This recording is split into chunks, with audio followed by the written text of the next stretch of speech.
Hey guys, Mike, ML556 here, and we just got this new Fostech Echo trigger. It's a binary fire trigger. And what we want to do today is take a look at this trigger, review it, do a field test, and also compare it to the Franklin Armory binary fire system. Let's start by taking a close look at the trigger and what it comes with.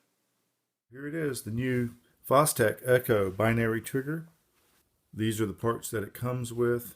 You have a bolt carrier that has a special bevel that's cut on the back just a little bit compared to the standard M16 bolt carrier group. So if you see the Fostech Echo compared to a standard M16 bolt carrier, you can see this bevel on the back right here that's been cut to interact with the hammer block. And this is one limitation to this kit. You have to use this bolt carrier, which this is a DI bolt carrier, which means that you have to use this in DI guns. In a piston gun, you'd have to modify, or a 9mm gun, a blowback gun, you'd have to modify the bolt carrier group to match the bevel that you see on the Fostech factory bolt carrier. The trigger is relatively complex looking. It has the hyperfire spring mechanism. It looks very robust. You can see the two disconnectors in the back. They have no backup disconnector, but they have added this other device, which is a hammer block that's supposed to prevent hammer follow. This little pin is going to have to go behind the bar, and the little tip on the bottom of this is going to have to interact with that little ledge right there. One key to this is do not pull the trigger when you get ready to install this. If you do pull the trigger, then these springs and rods that are part of the hyperfire system will go flying, and you'll have to get those back in position. The other parts in the kits, obviously we have this proprietary selector. It has a little cap that's going to go on the end, and then the ambidextrous lever and the screw to attach that. Then, as we've talked about, here is the hammer block and a spring that's going to go on the hammer block. The spring is going to go in this little detent here, like that. Now, before you install this, you're going to have to let the hammer be released from the disconnectors and caught on the sear notch on the hammer between the hammer and trigger. To do this, you do have to get the disconnector to release the hammer partially. Just don't push the trigger. Okay, so we're going to just push this down like that. You can see at this point now the disconnectors are disengaged from the notch in the hammer. The spring's going to go in the little detent, and then the hammer block, put the spring in. So we want that little bar to be behind this area. We want this notch to engage here, and so we just hold that in place, push that, and then get the little lever behind, just like that. I'm going to hold that in position on the bottom. If you let that go, then it will snap out of place. Drop this in the receiver, holding that in place.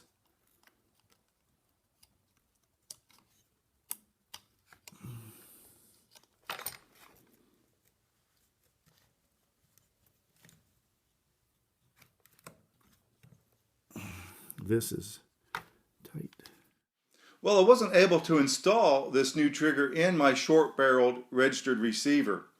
This receiver is an Olympic Arms, and the fire control pocket is fairly tight even with regular fire control parts. So this trigger pack would not go in the fire control pocket.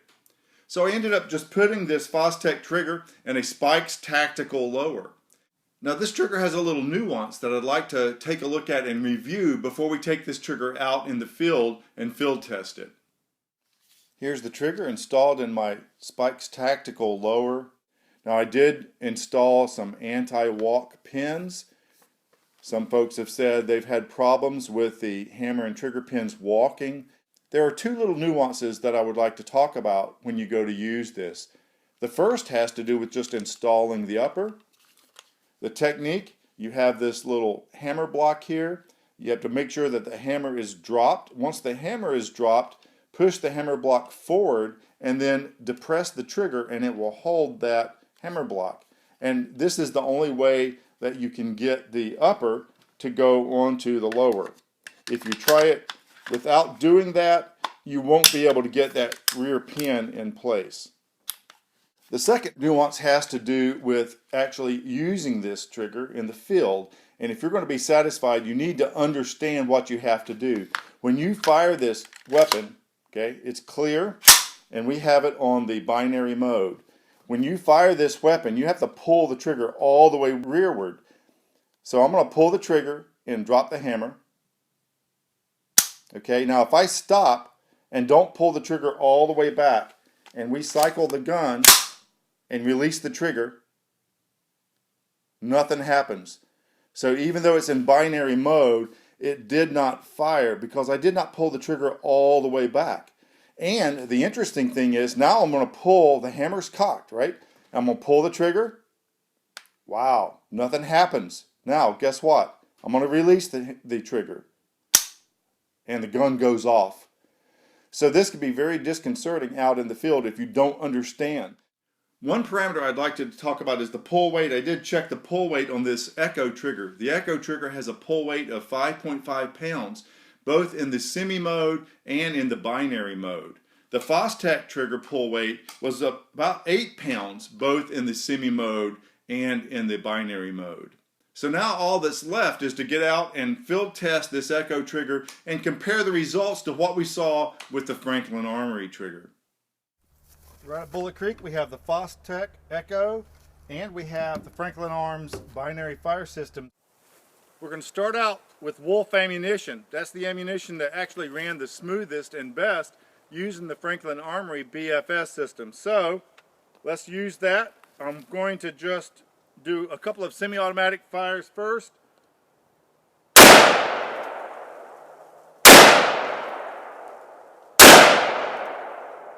Alright, and then we'll put it on the binary setting.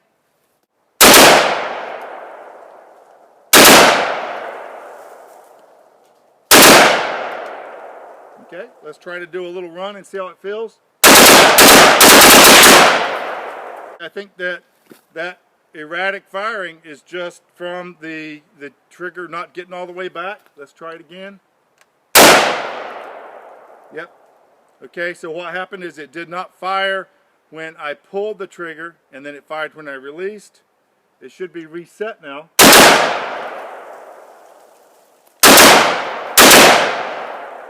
And then we're out. Let's try another magazine. So with this trigger, it seems like it's going to take a little training to get used to making sure that the trigger gets all the way back before we release it again. Alright, second magazine. I went ahead and put some M855 in here so we have a little bit more potent ammunition.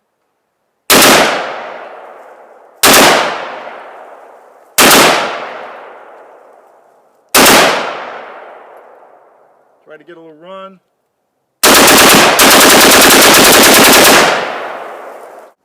Now I'm going to go back to the Wolf ammunition. We got 40 rounds in a P-mag. Let's see if we can get used to this trigger, trying to train ourselves to make sure we pull the trigger all the way back. Okay, now I must have let go before the trigger went all back. I've now depressed the trigger. Let's let it go and see what happens. Keeping it safe. Nothing.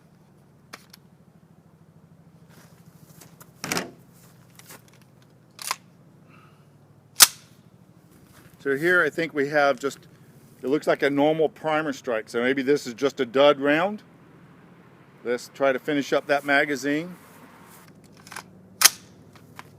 Still on binary.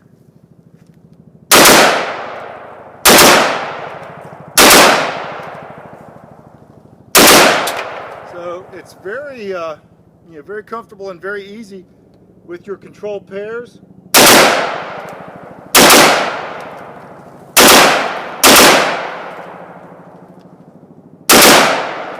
try a run.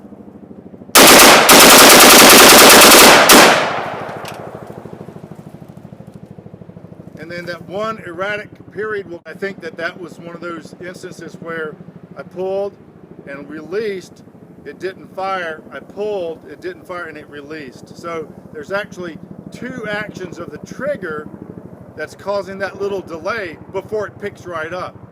So unlike what we saw with the Franklin Armory, where we would end up having a failure with a hammer dropped on a round in the chamber that did not go off, here you don't have that kind of failure.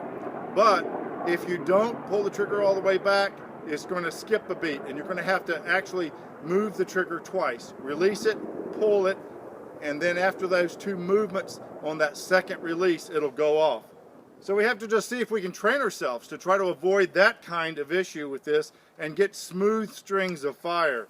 We'll try a different round now. This is 55 grain Malaysian surplus. This is very nice ammunition. Try a run.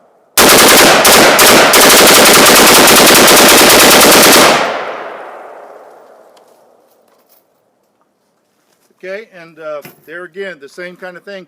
At the end, I had kind of gotten a slower cadence so that I made sure that I got the trigger all the way back. But in the beginning of that run, a couple of times you can see where it was interrupted. And I was still moving my trigger finger back and forth, but I just didn't get the trigger pulled all the way back far enough so that the hammer block was interfering and preventing the hammer from falling altogether. So this is a mechanism they built into this particular design, and it prevents you from having that situation where you have to clear the gun to keep running, but it does interrupt the flow when you try to get a string of rounds out. So let's just keep trying. That was 40 rounds. And still, I think it's important to note, no failures as far as the rounds being in the chamber and the hammer being dropped on them. So while we're letting that rifle cool off, we'll go back to the Franklin Armory system. Now I've got the Wolf ammunition, 40 rounds. The setup that ran the best with this trigger was this 20-inch M16A1 upper.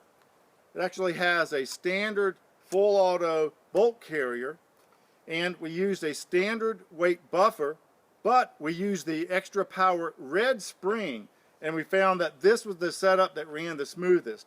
With the Franklin Armory trigger, it's a matter of tuning the upper receiver, matching the upper receiver with different bolt carrier weights or spring powers and buffer weights so that you can have reliability without having that hammer follow or backup disconnector malfunction. And so with this trigger, you just have to tune the whole setup so that the trigger functions well. Now, a lot of folks were saying, well, you get this hammer follow because this trigger is so fast that you're just cycling the trigger so fast that the bolt carrier can't keep up. And I think we've shown without any doubt that that's just not the issue, because we have seen with a double tap, just a pull and a release, real quick double tap, both rounds go off. And then when I tried to pull the trigger again, nothing happened. We opened up the gun and the hammer had followed. So the hammer followed on a release without me trying to pull the trigger after that release shot. So it's not a matter of cycling the trigger so fast that the bolt carrier can't keep up. Let's take 40 rounds of Wolf and try to run through this setup.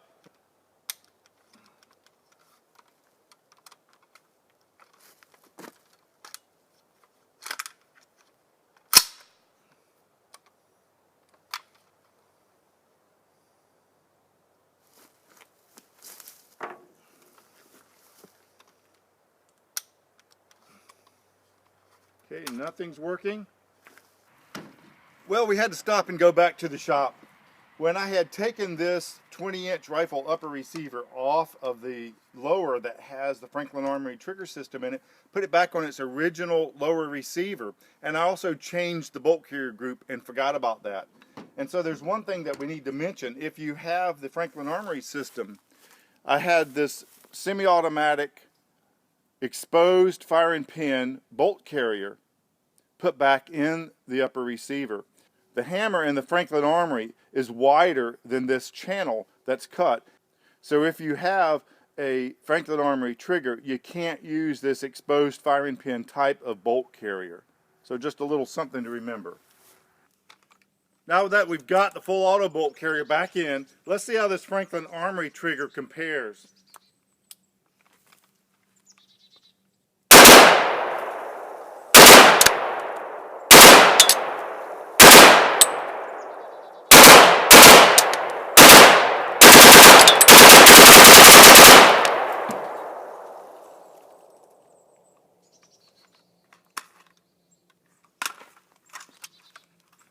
Let's check the position of the hammer.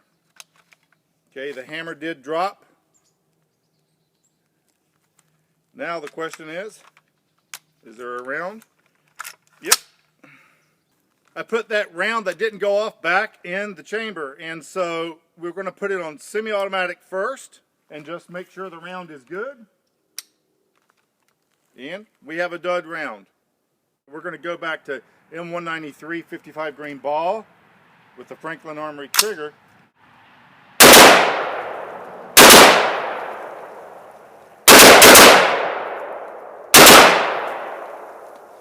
Okay, now that was a pair.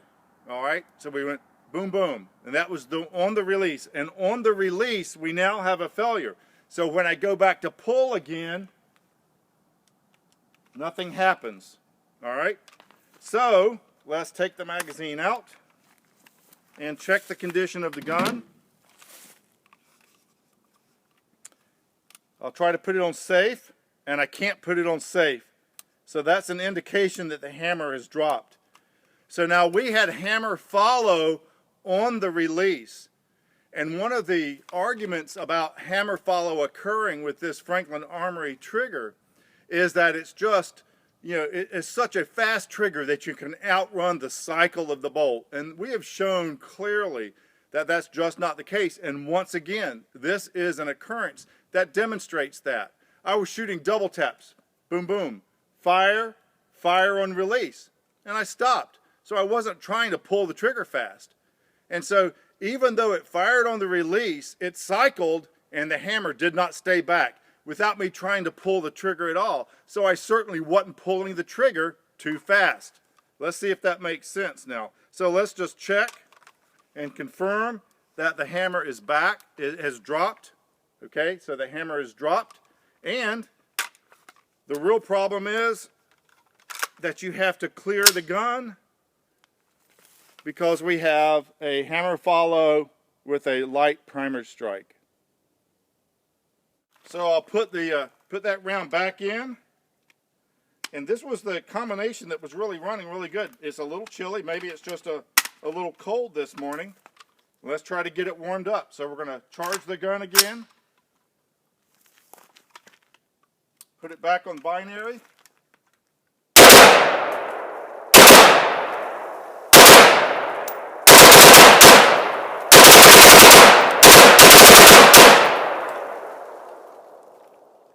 Okay, it's out of rounds. Let's go back to the Echo trigger with M193 ball.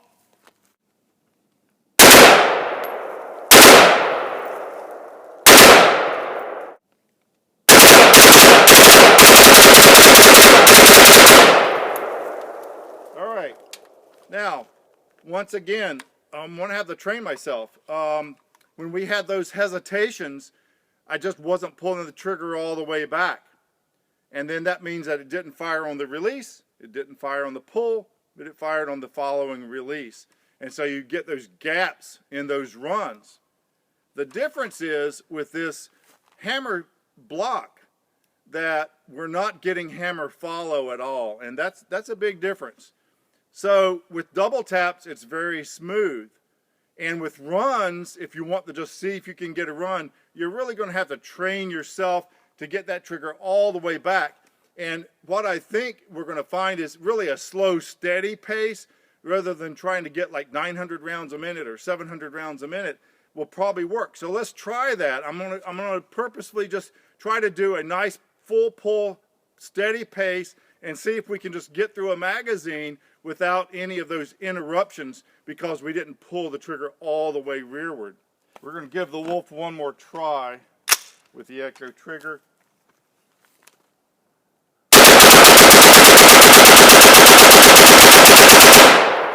Okay, now in that case you can see the cadence was a lot slower, but I was just purposely making sure I was getting all the way back. And we'll go back and look at the tape and see what kind of RPMs we were getting out of that run. But it ran well with no failures that weren't related to the ammunition.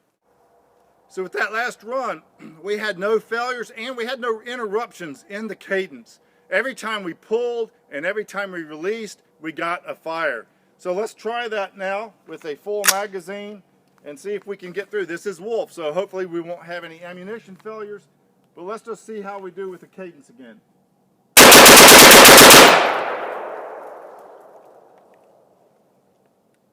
Okay. I have to say that's probably going to be the ammunition again. Put this round back in. We'll put it on safe. Charge it. Put it on the semi-automatic mode, and let's just see now if this round will go off. Nope. So there again, that's an ammunition failure. Now back to the Franklin Armory trigger with 55 grain ball and a 30 round magazine.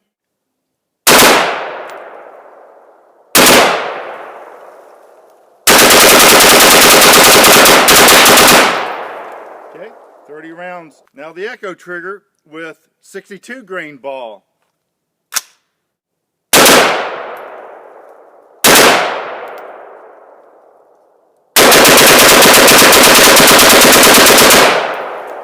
Once again, a slower cadence, but no interruptions and no failures. 40 round magazine, 55 grain ball, Echo trigger.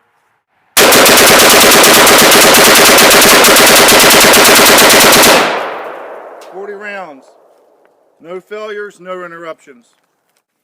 Okay, now we're going to change things up. We've got a 20-inch barrel rifle length DI gas using the Echo trigger.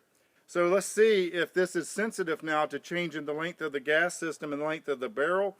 We have 55 grain ball.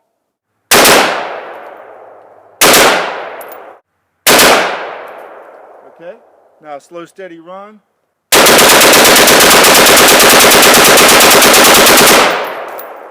40 rounds. Just making sure that I'm making a concerted effort to get that trigger all the way back every single time. It slows you up a little bit, but no failures. Very reliable, totally different gas system here. One other feature of this Echo trigger is that unlike a standard AR-15, you can put this rifle in safe whether the hammer's dropped or cocked. We're going to now try the third upper receiver for the Echo trigger. This is the receiver that we had with the Franklin Armory trigger. So this is a Colt rifle DI.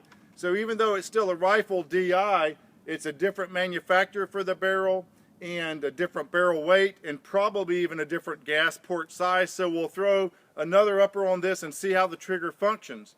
The other thing, I'm going to throw a little curveball. I've got this low powered blue tipped 223 just as the first round in the 55 grain ball. So I don't know, let's just throw that at it and see what happens. Okay, no issues at all. And so let's go ahead and do a run now. So we had an interruption in the cadence there, but that was on me because I didn't pull the trigger all the way back. The difference is that you don't have the hammer down with a round in the chamber that has to be cleared. If you keep functioning the trigger, it'll pick back up and just interrupts your cadence.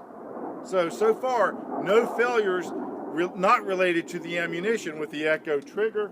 The third different upper receiver seems to be not sensitive at all as far as which upper is going to be on the gun.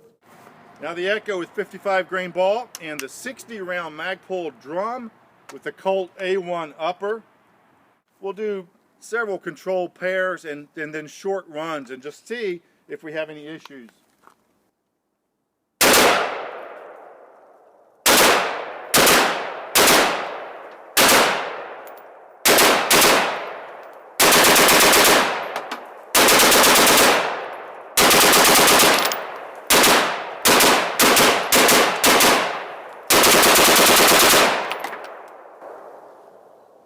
That was 60 rounds. That was beautiful. Remember guys, I'm not affiliated with any of these products that I'm reviewing for you. I'm a consumer just like you. I'm not trying to sell you anything. I'm just trying to give you an objective, realistic view of what it's like to use these different products. I appreciate you watching. If you get a chance, please check out our video channel.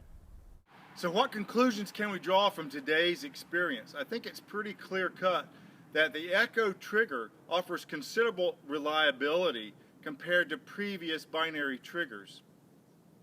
It's not nearly as sensitive to what type of upper or spring or bolt carrier you have. You do have to have the proprietary bolt carrier, but as far as the weight of the bolt carrier, the kind of spring that you use, the weight of the buffer, the type of upper receiver as far as mid-length versus rifle versus carbine, it doesn't seem to be that sensitive. The only failures we saw with the Echo trigger were directly linked to the ammunition itself. We had no failures to fire at all related to the Echo trigger. Now it has some nuances. You have to use their proprietary bolt carrier. It has to be a DI unless you modify your piston bolt carrier. You have to pull the trigger all the way rearward. If you do not, remember, it will not fire on the release, it will not fire on the pull, but it will fire on that second release. You have to know that so you won't be surprised when you take this out to the range. All in all, I've been extremely pleased with the results. You have to have a slower, steady cadence if you don't want any interruptions in your stream of fire. I hope you found the information interesting and useful. If you have any questions or comments, please post those, and I'll try to respond to those in a timely fashion. Thanks for watching, and we'll see you next time.